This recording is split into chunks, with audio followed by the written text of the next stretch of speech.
All right, so the next two slides have several links for you to go and look up on your own time. They are websites related to healthcare, many of which include a lot of really helpful information. So, as you're looking for websites to find things to post about for your homework assignments, the links on the next two slides may prove very helpful.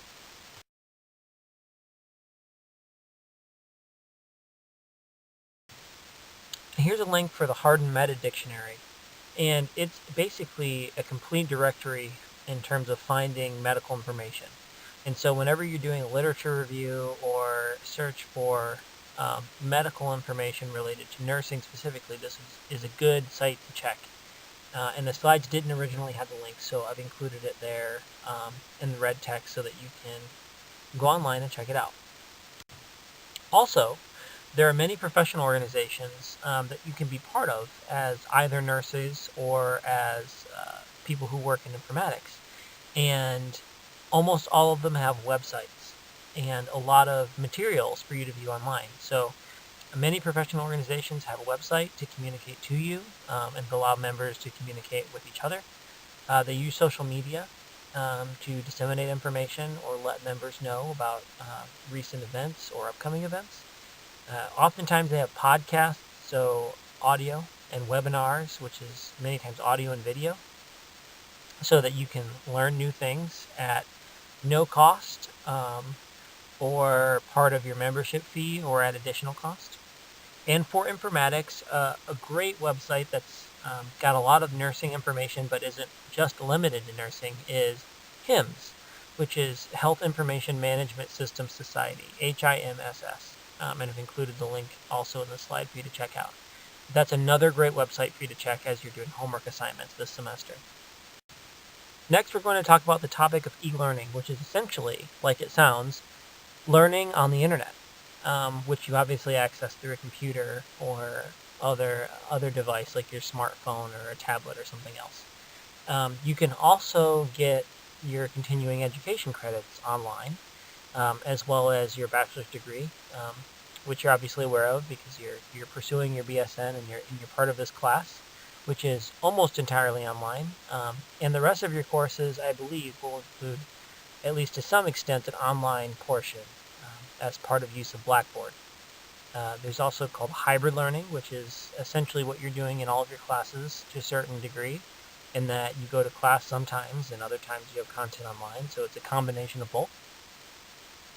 And so like my notes say here, you can go to college online, like in this class, and you can even get a master's degree in informatics if that's an area you're interested in, which is exactly what I did in Duke University. And the interesting part of that is that there are a lot of advantages to going to school online, which we'll talk about in a moment, but my degree doesn't say Duke University online.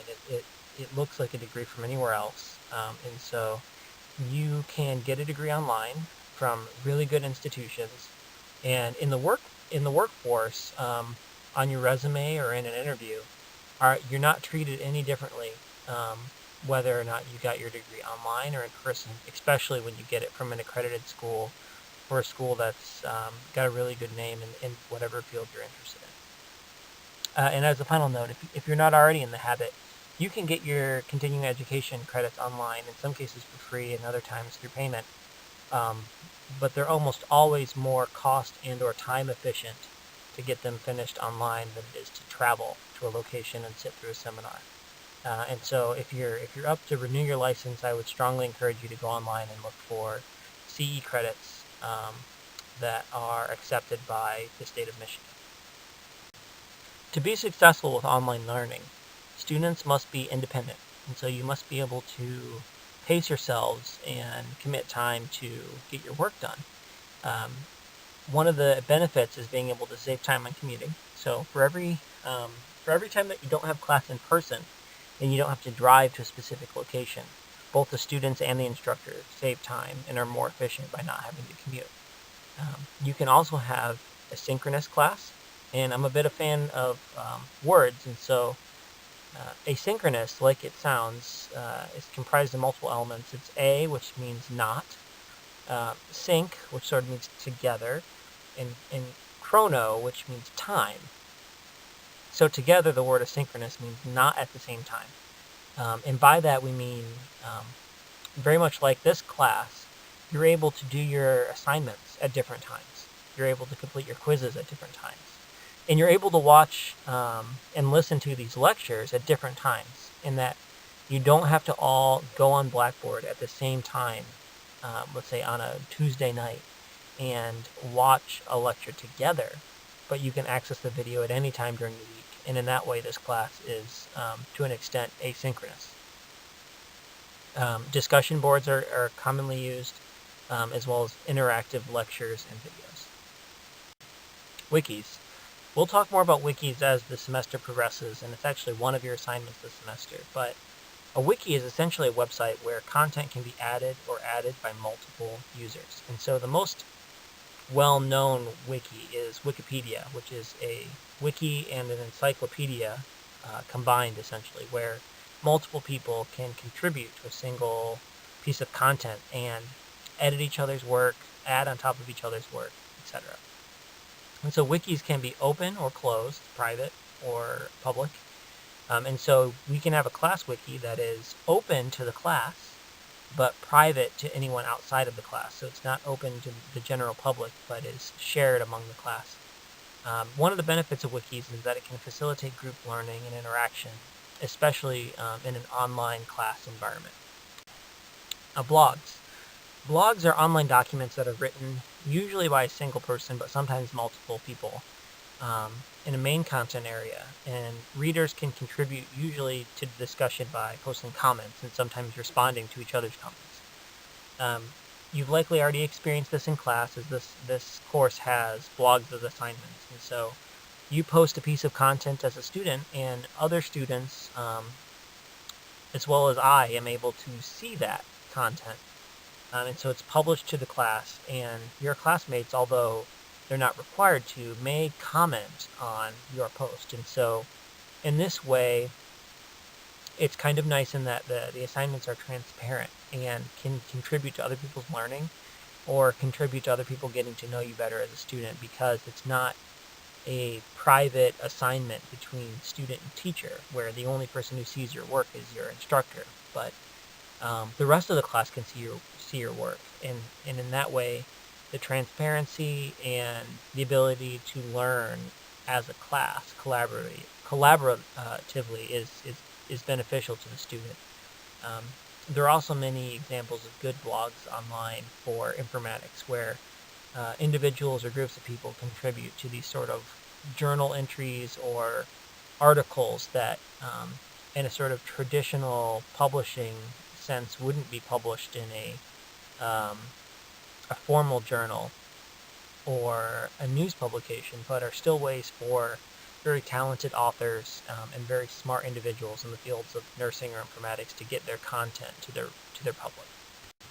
Another learning tool is virtual worlds, and so this is essentially a simulation where multiple people interact in a computer-based environment. And I think the most classic example of this is Second Life.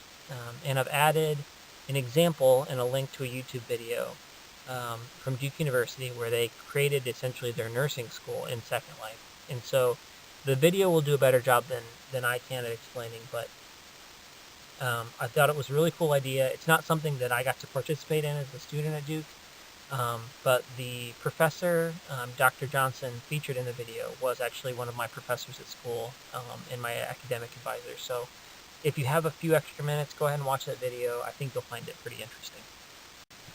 So again, what I want to draw your attention to on this slide is the fact that really the last 2 bullet points there is that you can do your online continuing education at little or no cost. And you can also renew your nursing license online, which honestly is great if you forgot to renew it until the very last moment, because it can be done online relatively quickly. And so if you're not already taking advantage of continuing education and license renewal online, I would strongly advise that you look into it. In addition to everything else we've talked about in terms of computer-based or online resources, one of the most important that we'll discuss frequently is access to evidence or research online. And so the database that we'll talk about most often in this class is CINAHL, which is the Cumulative Index to Nursing and Allied Health Literature. And it's a great way to get access through UD Mercy to um, extremely recent research at no cost to you as the student. And oftentimes you can get full text articles, and CINAHL will actually create a citation for you. And so in terms of being able to search nursing specific literature and cite it quickly and get access to a whole article in very little time, CINAHL is a great resource to a student. So in addition to the other benefits that we've already talked about in terms of publishing research articles online, some of the other advantages are that you can include multimedia like video or audio or many more image files, graphs, charts, etc. Online than you can in print. You can increase access to that information. So many more students have access to a research article online through a database like CINAHL than they would in normal print media or access through a university library. Searching or querying the database for just the right parameters in terms of looking for specific keywords, limiting articles to only that have full text available, or limiting only to articles that have been published in the last 5 years. All of that is supported by computers. And having online publications honestly saves a lot of space, physical space and physical paper printing and ink printing. And so in that regard, it's very, very efficient for the student to look up their articles online. So as a student, using the internet, there are some things to keep in mind that are really, really important. The first is security. So making sure you're not using identifiable information, not misusing your passwords, not giving away personal information when you're not supposed to. I think information security has become really publicized, and so I don't think that we need to retrain that as part of this class, but just be careful not to use weak passwords, use strong passwords. And by strong passwords, we'll talk about more later, but use long passwords with a lot of different types of characters that don't have anything to do with important dates to you, that don't use words in the dictionary. Don't save your passwords online if you can avoid it. Try to keep them elsewhere or make them memorable. Don't share your passwords with anybody else, obviously. Be careful in what you click online, which emails you open. So just use your discernment in those matters. Avoid being critical. And in that, I mean, be professional in your tone and in your comments with other students and with your instructor in any course, or as a professional in your workplace. I think it's important that you're still allowed to be constructive, but just make sure that you do that in a professional manner. Respect professional boundaries with patients. I know that there's some quiz questions around this, so I'm sure you got that training in your associate's degree, and it'll be touched on more in the rest of your bachelor's program. But obviously, Facebook friending a patient is not appropriate, and making sure that your relationship with your patient stays strictly patient and nurse, especially in the context of when you're caring with them, is really, really important. And those boundaries also apply to online interaction. Being respectful of the rules related to HIPAA and patient and family's privacy rights. We've seen breaches of that confidentiality recently with online applications like Facebook posting things about other people, so just make sure you're wary of that and respectful of patients' rights. Again, practice professional ethics. And generally speaking, your institution will have more strict policies related to these matters than national, state, or local laws. So make sure that you are following your institution's policies, because many times something that you're doing may not be against a law, but it could lose you your job. So make sure that you're always following your company's policies. So when you're dealing with online information, especially when we're talking about emails, it's really important that you stay organized. So make sure that you take time out of your day to check your email. And I think this is important even as a clinical nurse, because oftentimes there are departments like the quality department or your manager, your director. A lot of times these people use email frequently, and they're taking time to email you as a nurse on your unit to make sure that you're aware of something important. And so email probably isn't the only communication method they're using with you, but make sure you take the time to check your email. And this is also true personally, and when you're using social media like LinkedIn. Somebody could be contacting you, frankly, with a job offer online, and so it's important that you check those things and respond to them quickly. Respond to emails in order of priority. So it sounds obvious, but deal with the most important things first, and then get to the things that are less important later. Use spam filters. So use the software that's available on your email system to block things that may be harmful to you. Sort your inbox. So you can sort your email by who sent the email or how recently it was sent.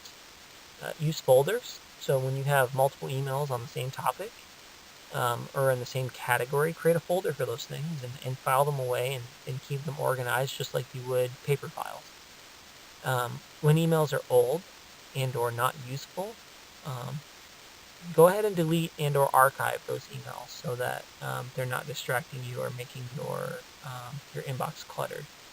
And finally, be concise. I know that I'm not always great at being concise. I tend to ramble a little bit, but the more that you're able to get to your point quickly and write a brief, concise email, the more your readers will appreciate it. Right, on the topic of using information effectively, and I like to think efficiently, there's a couple topics that I'd like to cover. The first is RSS feeds, which essentially allows you to subscribe to content online. And so if you're on a website and you see the icon pictured there, which is sort of this orange and white graphic, that's usually an indication that that site has an RSS feed, which is great because what it allows you to do is that site will email you and send you the information that they posted something new instead of you having to check the site frequently. Think of it sort of as like what your Android or iPhone does, in that when you have an app and there's something new related to that app, you see the little indicator or the little 1 or 2 or the number pop up next to it. And it's the application telling you, hey, there's something new you need to see. And it doesn't require you to open it frequently to see if there's something new. These RSS feeds work in a similar way. And so as an example, I've given you a link to a blog that I like to read regularly.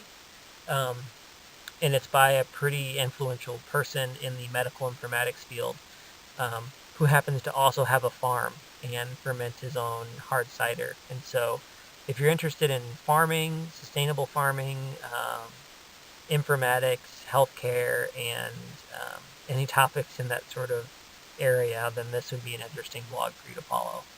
And it has an RSS feed, so if you want to try practicing subscribing to those feeds, that's a good website to practice on. Spreadsheets you can use to organize data in the form of lists or tables. Excel is a pretty rudimentary version of what we call a relational database, which we'll talk about a little bit later. Databases basically allow for sorting data, storing data in sort of a table format that you can query or search to find information. And social media allows you to connect with friends or other professionals and share information or consume information that other people are sharing.